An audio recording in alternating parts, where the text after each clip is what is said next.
Hello student, आज हम पाठ 3 सेनापति जिसमें ऋतु वर्णन को पढ़ने जा रहे हैं। सबसे पहले हमें सेनापति जी के जीवन परिचय को देखना है कि कवि सेनापति का जो जन्म है दीक्षित गोत्रीय ब्राह्मण परिवार में विक्रम संवत 1616 में हुआ था और अनूप शहर में। इनके पिता का नाम गंगाधर और पिता में जो इनके दादाजी थे उनका नाम था परशुराम दीक्षित।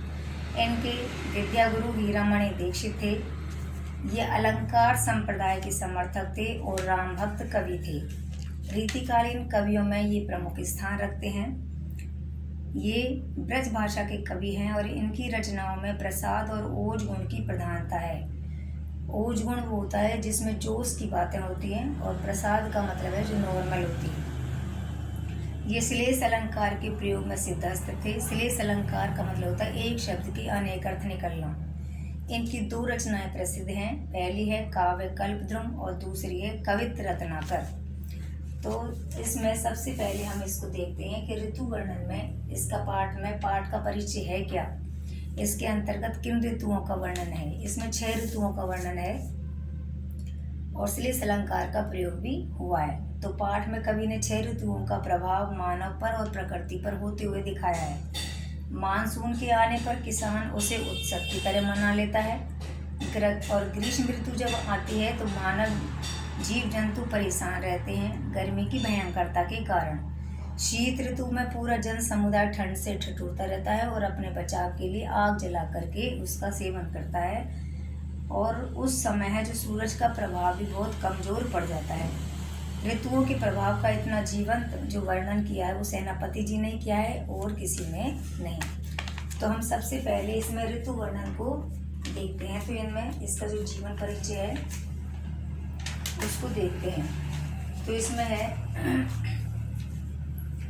इसका पहले प्रसंग संदर्भ देखते हैं कि प्रस्तुत जो काव्यांश है कवि सेनापति की रचना ऋतु वर्णन से लिया गया है, जिसमें कवि ने बसंत ऋतु का वर्णन किया है। इसमें इस पद्यांश में बसंत ऋतु का वर्णन किया है और उसका जो प्रभाव है प्रकृति पर और मानव पर वो दिखाया है। तो इसमें इसका जो व्याख्या है वो इस प्रकार है। कवि सेनापति जी कहते हैं कि वरण का मतलब होता है रंग बिरंगे, तरु का मतलब होता है वृक्ष और फूले माने फूले हुए।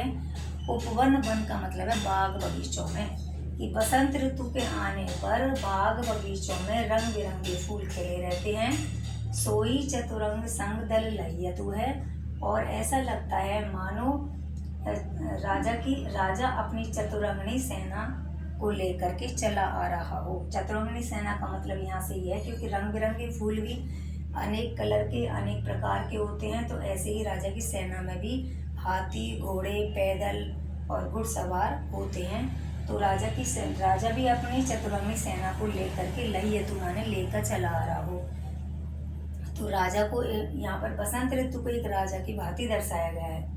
बंदी जिमी बोलत बिरद वीर कोकिल है और उस समय जब बसंत ऋतु आती है तो बिरद वीर कोकिल है कोयल, और जो भौरे होते हैं ये मधुर स्वर में, कोयल तो मधुर स्वर में कूकती है और भौरे मधुर स्वर में है जो गुण गयतु है गुंजार करते हैं, अर्थात गुणों को ग्रहण करते हुए गुंजार करते हैं। तो बंदी जिमी बोलत बिरद वीर कोकिल है गुंजत मधुप गान गुण गयतु है।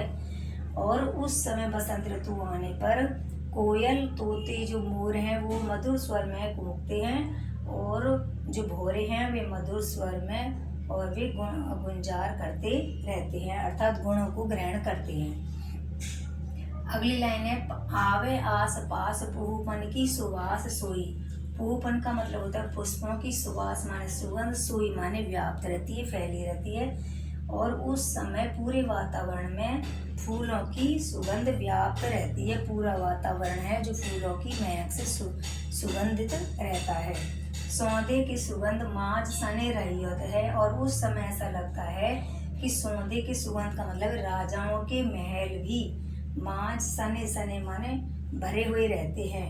रैयतु माने रहते हैं कि राजाओं के महल भी सुगंध से भरे रहते हैं। शोभा को समाज सेनापति सुख साज आज, और उस समय शोभा के समाज और सारी सुख सुविधाओं से युक्त, कवि सेनापति कहते हैं कि शोभा के समाज और सभी सुख सुविधाओं से युक्त जो बसंत है वह एक राजा की बात ही चला आ रहा है, इसलिए इसे ऋतुराज कहियत। बसंत ऋतु को ऋतुराज भी कहा जाता है। तो यहाँ पर बसंत ऋतु का वर्णन है जो बड़ा मनोहारी किया गया है। इसके जो विशेष के पॉइंट है उसमें जगह अनुप्रास और उपमा अलंकार का प्रयोग है, बसंत ऋतु का मनोहारी वर्णन किया गया है और ब्रज भाषा का प्रयोग है। Thank you.